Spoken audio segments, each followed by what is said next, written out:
Welcome to ABC campus. आज हम IS2 inventories में पिफा की समर 2022 की अटैम्प्ट से एक पास्ट एग्जाम का क्वेश्चन डिस्कस करेंगे। क्वेश्चन ये है कि prepare brief notes for a company board meeting to answer the following points for the directors. Which cost state which cost should be included when measuring the value of inventories and state which cost should not be included when measuring value of inventory. तो सबसे पहले उन cost की जो inventory में शामिल होनी चाहिए उसमें कॉस्ट ऑफ परचेजेस शामिल हैं, जिसमें आप टैक्स, ट्रांसपोर्ट और हैंडलिंग को भी शामिल करते हैं, लेकिन ट्रेड डिस्काउंट को शामिल नहीं करते। टैक्स में भी इस बात का ख्याल रखना है कि नॉन रिफंडेबल टैक्सेस।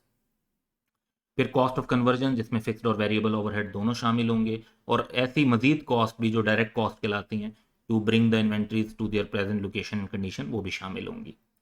फिर इसके बाद वो कॉस्ट जो शामिल नहीं होनी चाहिए, पार्ट बी की अगर हम बात करें तो वो है अब नॉर्मल वेस्टेज, ये शामिल नहीं होना चाहिए, इसको लॉस रिकॉर्ड कर देना चाहिए। स्टोरेज कॉस्ट भी शामिल नहीं होती, लेकिन इसमें एक एक्सेप्शन है कि जहाँ स्टोरेज कॉस्ट प्रोडक्शन प्रोसेस के लिए ज़रूरी हो, जैसे दूध से दही जमाने के लिए आपको उसको ओवरनाइट स्टोर करना पड़ता है, तो उसके लिए जो कॉस्ट आपकी लग रही हैं वो ऑब्वियसली आप इन्वेंट्री की कॉस्ट में ऐड कर सकते हैं। इसी तरह कुछ जो एज्ड चीज़ या स्टीक के लिए बीफ वगैरह और इस तरह की प्रोडक्ट को रखा जाता है, तो वो भी क्योंकि स्टोरेज की जाती है उसकी लॉन्ग टाइम के लिए, तो उसको भी आप फिर इन्वेंट्री की कॉस्ट में शामिल कर रहे होंगे। फिर इसी तरीके से जो एडमिनिस्ट्रेटिव ओवरहेड्स हैं जिनका ताल्लुक प्रोडक्शन से नहीं है वो शामिल नहीं करेंगे, सेलिंग कॉस्ट को शामिल नहीं करेंगे, और इंटरेस्ट कॉस्ट को भी शामिल नहीं करेंगे जब वो डेफर्ड सेटलमेंट टर्म्स के साथ हों। लेकिन इसी में इस तरीके से आपने ये भी ध्यान में रखना है कि ऐसी इंटरेस्ट कॉस्ट जहाँ पे इन्वेंट्री क्वालिफाइंग एसेट हो,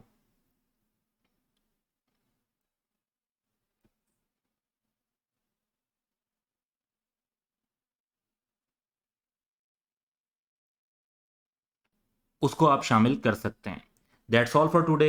हैव अ गुड डे।